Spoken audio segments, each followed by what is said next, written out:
Welcome back to Mark Carney's book club. This is the final video. We have finished all 16 chapters and this is the conclusion, which is entitled Humility. So he's back to COVID, saying that the world is being reset. This book has argued for a direction in which values drive value. The attentive reader will have noticed one of the 7 values wasn't explored in the last chapter: humility. This wasn't an oversight. Humility wasn't overlooked because it's awkward, although campaigning for a national humility strategy might be challenging. To be clear, that's national humility, not national humiliation. And yes, I have much to be humble about. Humility matters. It matters because it is an attitude to leading and governing, not an impediment to acting. Humility is recognizing that there will be surprises. I have learned that it is worth asking what could happen if things go wrong, even when you think it is unlikely. What if some crime isn't contained? What if a cyber attack is successful? What if there is no deal? Humility admits the limits of our knowledge, that there are unknown unknowns, which make resilience and adaptability imperative. The humble can plan for failure even if they don't know how or when it will happen. Humility allows us to set goals before we know all the answers. If we are humble, we don't think we can make a map of the whole world to chart our course or try to put a price on every value so we can optimize. If we are humble, we can recognize that answers can be found through processes that will bring them out through debate, considering different perspectives, and forging consensus. The humble recognize the limits of meritocracy. Humility admits the role of good fortune and the responsibilities that success brings, the duties that should be put into the service of people. Being humble is recognizing that we are custodians of our companies, communities, and countries, and that all are equal within, that the common good trumps utilitarianism. He's now going to talk a bit about uncertainty. He tells of speaking to some University of Alberta students, telling them that the road ahead will not be straight. To make my advice seem more accessible, I noted John Lennon's observation that life is what happens to you while you're busy making other plans. They nodded slowly but looked a bit puzzled. So I added the clarifier. John Lennon was a member of the Beatles. And just in case, some color. The Beatles were a British rock band.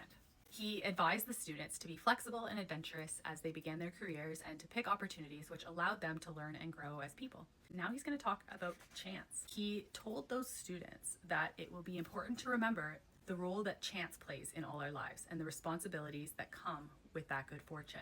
When I was appointed governor of the Bank of Canada, I thought that for the first time since grade 5, I knew what I'd be doing for the next 7 years. My predecessors had left the economy in great shape.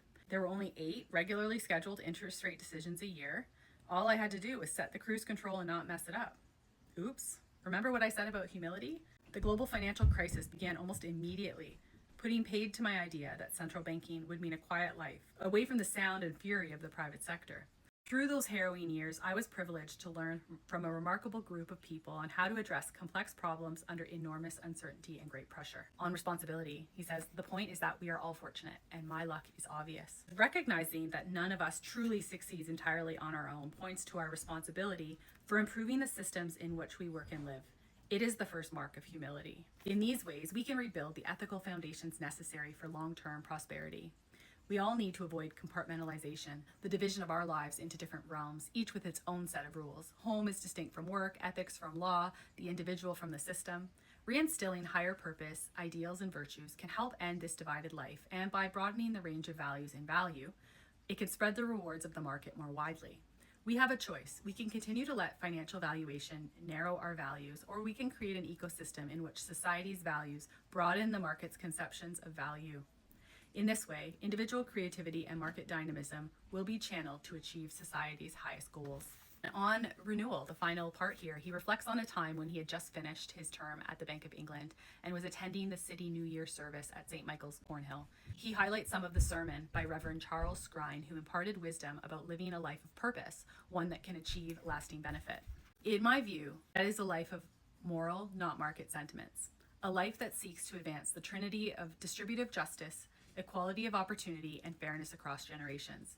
And even if those efforts fail, it is a life which recognizes that in pursuing virtue, we help build it in ourselves and in others. We expand its practice and give it life. Arise for the work of humankind. Be humble. However grand you are today or may become tomorrow, you too will be forgotten. There are no places for us in the crypt of Westminster Abbey. Even if there were, with the centuries, our accomplishments would be forgotten and our names become puzzles. But our moral sentiments can live on as memes that multiply through values in the service of others, a worthy past sedimented into a better future. And okay, I'm sold. I am a fan of him. This was wonderful. yeah, this was good. I do strongly recommend that you read this book yourself in the timeliness of, the election coming up. Definitely share this series with people. On my TikTok, there is a playlist, so they'll all play in order. You don't have to swipe through videos. You can put it on 2x speed. After the conclusion, there's 4 pages of figures for like all the graphs and stuff in the book, and then followed by 34 pages of notes or citations that are like double, like 2 lines on each page. For those people saying it's plagiarized, like, no, it's properly cited, and he does reference a lot of very brilliant people, and they all are given credit on these 34 pages. And so let me know if you want me to read the acknowledgements. I can do that on a separate video. Thank you so much for following along. I've really, really enjoyed doing this. It's kept me accountable to read this book, and I'm so happy to have shared it.